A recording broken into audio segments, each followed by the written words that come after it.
guys, so here we have the second video in my full set start to finish. So as I said in the last video, I'm now going to apply my primer. So this is the CJP Acid Primer. As you can see, I used the applicator, wiped excess out on the bottleneck, and then I tapped it on the kitchen towel, and then I've used that one brush, and that covers all of my nails, and that will be more than enough to prime for that entire set of nails. I'm now going to get all my acrylics and glitters out. All of these are listed below in the description, so as I'm getting all of these out, I'm just going to kind of like let the music toodle along in the background, and then I'll be back when I start applying.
So just a little bit about my actual setup here. I always have my monomer in my bottom right hand corner, and I always have my clear in the top corner. As you can see, I always put my acrylics to the back and the glitters to the front. The plain and simple reason for that is if you always have your monomer in the same place, you'll always get used to going back to the same place, whereas if you put your monomer in a different place, sometimes you automatically go to where you think it's going to be. And I've done it before, like if I have an acrylic in the wrong place, I put my brush straight in that acrylic powder, and then you spend like half an hour clearing out your brush because it's gone like splat right into acrylic powder.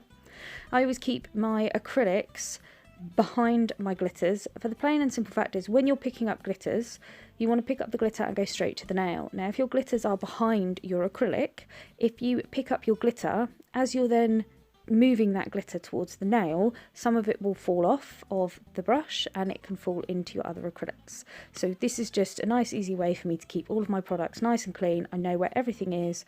My clear's always in that top corner, my monomer's always down in the bottom, and it just means that you can work that a little bit quicker because you always know where everything is. Okay, so we've just zoomed in a bit here, and I'm going to start my application. So this is a fresh new set, so I'm coming in with a thin clear base on all of the nails. So I'm starting near that cuticle area, and then I'm just going to pat, tap and pull this down to create the shape and the base I want. Now you don't need to make it perfect. What I tend to do with my little finger, or the first finger I start on, I will always do it as neat and tidy as possible, just because in a minute you'll see the finger will go out of shot, because I always do what the shape and everything I see the nails ending up, so that I can then say to my client or my friend as it was now, just to say, are you happy with that? The shape, the length and everything. So making it nice and neat, and then just going, are you happy with that?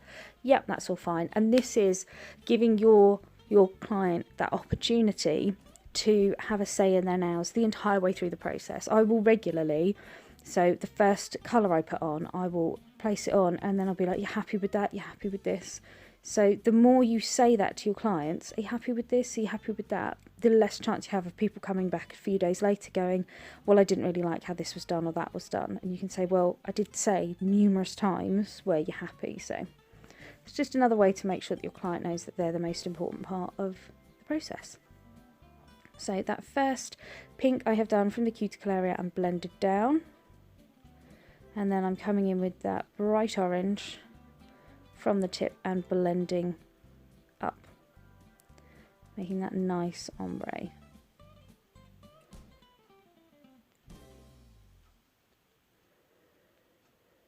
Just adding a little bit more pink in there. And when you work nice and thin, you can take your time to really get that nice ombre.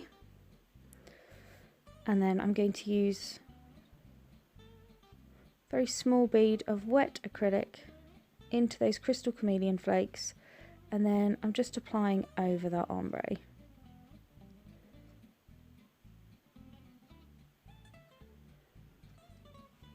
Which just gives those lovely shimmery acrylics just another dimension. And there again, are you happy with that? Do you like that effect? Yep, she loved it. Okay, carry on, we'll cap and clear and everything, keep going. Now you'll notice on these nails there is quite a lot going on. As I said before, this is one of my best friends. She's a tattooist, so obviously can't wear nails when she's working, because most councils don't allow you to have extensions when you're doing things like tattooing. So whenever she has her Christmas holiday or a summer holiday, she'll come to me to get her nails done. But obviously she can only get a couple of sets of nails done a year. So there's so much she wants on there. So she gives me loads and loads of ideas, and then it's my job to try and do as much on the nail with them still looking like a complete set and not getting overly busy. So hopefully you'll agree I've achieved that. But that is why there's often like a lot going on and lots of different things. So I've capped that in crystal glass. I didn't really talk about how I was doing that because I was too busy rambling on, but don't worry, we've got 9 more nails and you're going to see them all.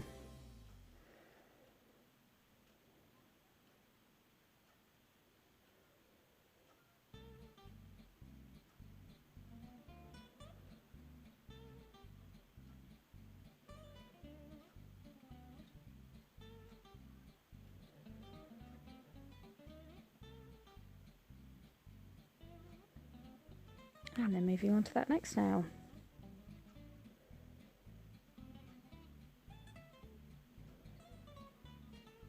So again, as you can see, I placed that bead a little bit in front of the cuticle, and then I use my brush to push it back. And do you see how my brush is always between the skin and the acrylic? So when I'm pushing it back, the brush is always like the barrier, whereas if you put the brush in front of the acrylic and then push it back so the acrylic is nearer the skin, that's how you'll end up getting it touching the skin, and you'll have problems with lifting and things like that. So I'm just pat tap pulling it down, working on getting that nice thin base. If there's a little excess, just wipe it away, trying to work to the same line on every nail. And there you go, you have a nice thin clear base. A nice smooth transition from nail to extension. So I'm going to come in with that Amor again, a few millimeters in front of the cuticle, and then gently pushing it back towards that cuticle area, and then just blending it down.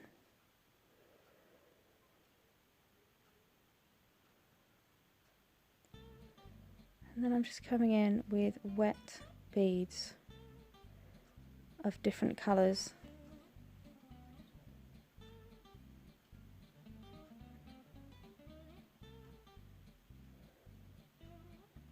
Kind of gliding them across the nail. So you want to make sure you don't really get straight lines when you're doing designs like this. You want to get a nice glide to them, nice swirl across the nail.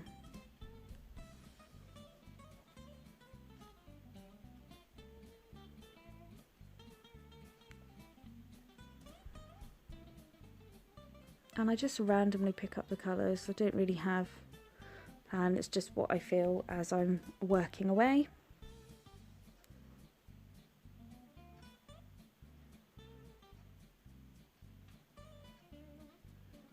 And then if I feel there are any gaps, I just add a little bit more colour. There's no rules to things like this, just kind of play away and see what looks best.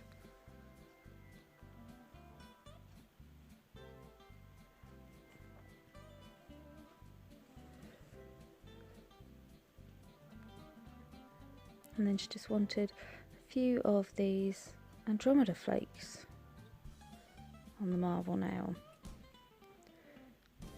So I'm picking up as few as possible because I don't want to drown the design in flakes. So as soon as I put them on, I'm then moving away. Trying to keep that nice flow that you've created with the different colours.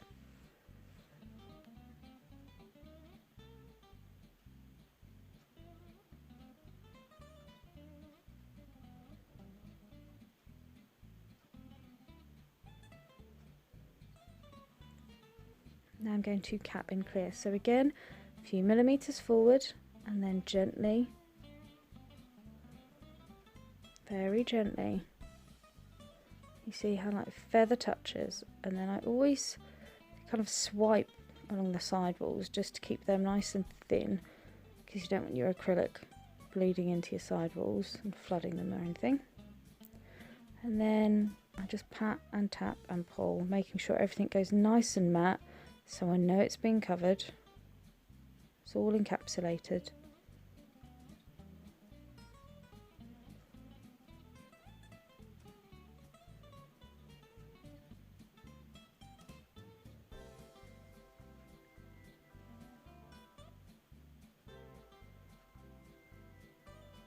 Popping my pinching tool on that pinky finger. Now I know some people point out there's a tiny bit of dry skin near my client's cuticle area.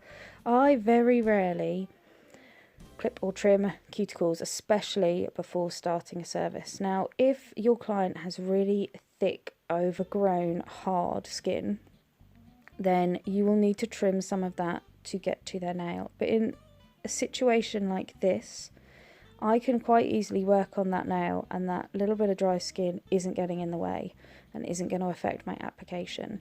So I will leave that.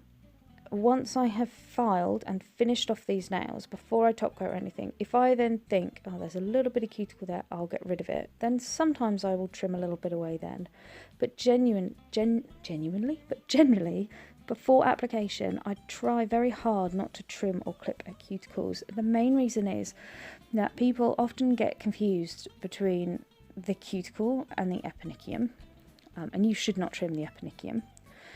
And also because when you're filing away at your client's finished nails, if you have trimmed and you've trimmed a little too close, or you've trimmed a little much, or even if you've just trimmed normally, sometimes it can really irritate it.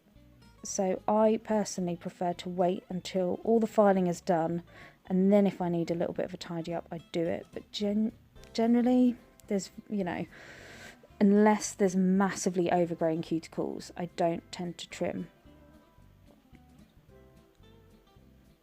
So on this now, I've just done a full colour base, and I've used that hot pink from the Glam and Glitz. Just adding a little bit more because some of the colour was a little see-through there. And then using my wet brush to get out some of those 3D diamonds, and then I'm picking up one at a time to just place on the nail. I didn't really have a plan with these, I just randomly placed them in a random pattern, so they're different on both hands as well.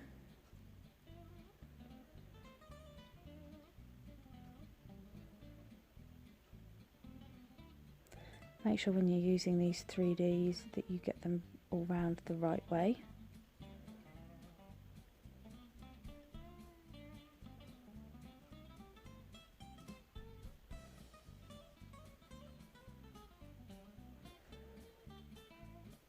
I didn't place that too well, so I want to smooth off that base and then start again with another one, because otherwise if you're trying to nudge that into place, you'll often scuff up the base colour.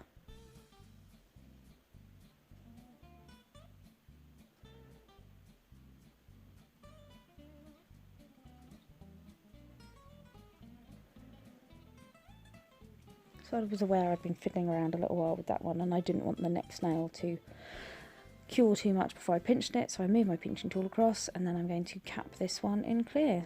So again, same as before, a little in front of the cuticle, gently push and guide that back, and then you're going to pat, tap and pull.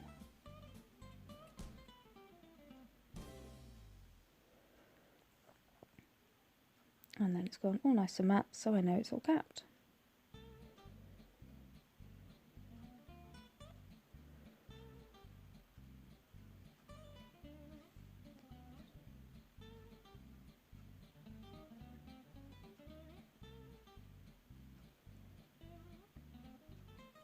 And again, coming in with my thin clear base.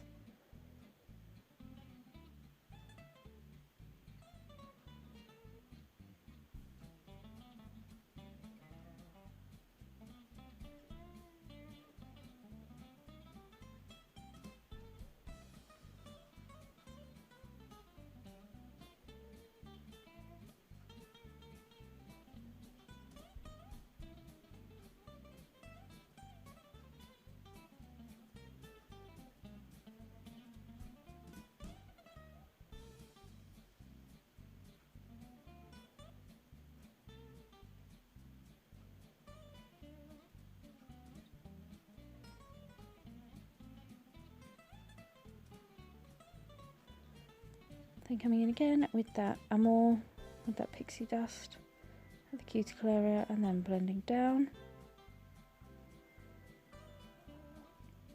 And then using a small bead of clear acrylic to pick up some of those crystal squares in Wisteria. Placing them on the tip and then blending up a little. And then another bead to pick up some of those coral squares, and then blending across.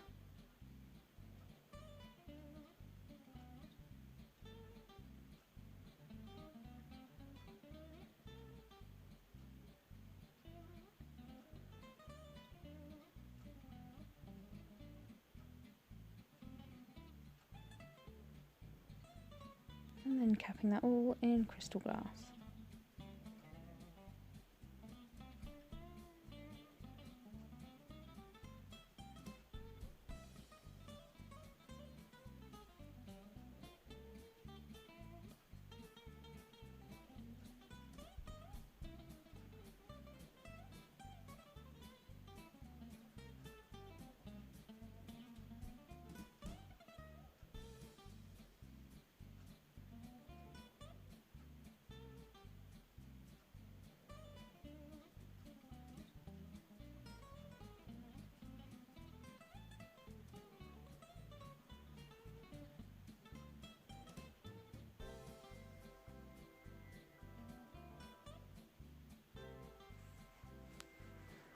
Again, making sure it's all gone nice and matte, so I know they've all been encapsulated. And then onto the thumb.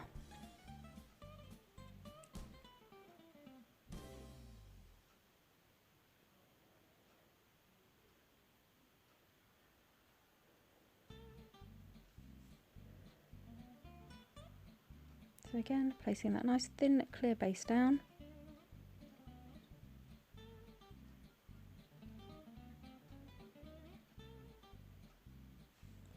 Sorry, my focus was a little bit off on this one.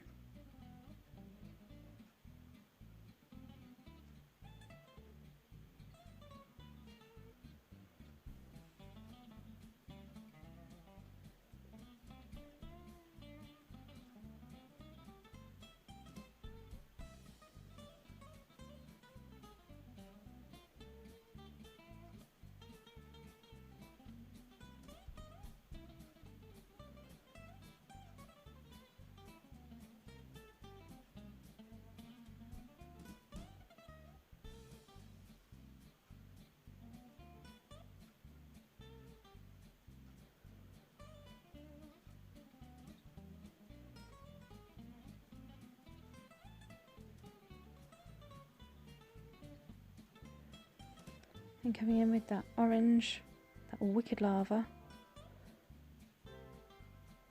nicely near that cuticle, and then blending down.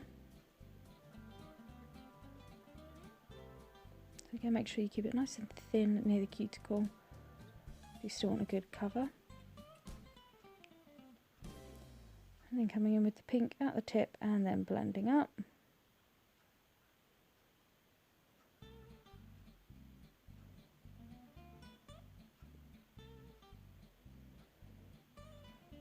Again, sorry for the focus. Sometimes I get quite in the zone when doing the nails and haven't realised that my camera has unfocused.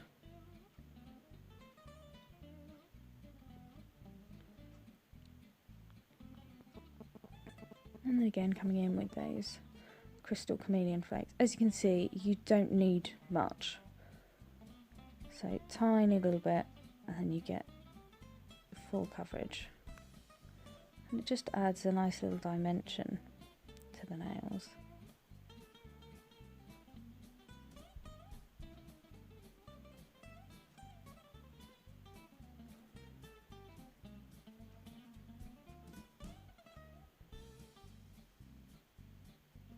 Oops. And then capping that set in crystal glass. As the bead falls off my brush, it's just soaking to get on the nail. Blend it back near that cuticle area. And then just pat, tap and pull it forward gently down the nail. You don't want to put too much pressure on whenever you're doing this because you don't want to drag any glitter or any colour off. You just want to gently cover up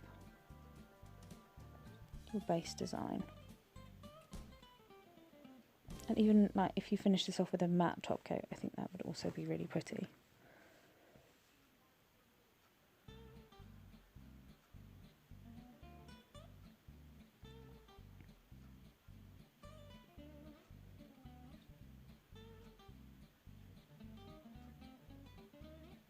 So I wasn't 100% happy with the capping on this side, so I've just added another bead and then just making sure I've got enough coverage on this side. Okay, so that is the second video in this series. Thanks for tuning in, guys. All the links for the other ones are below, so any questions, comments or requests, just pop it below. Thanks for tuning in. Bye!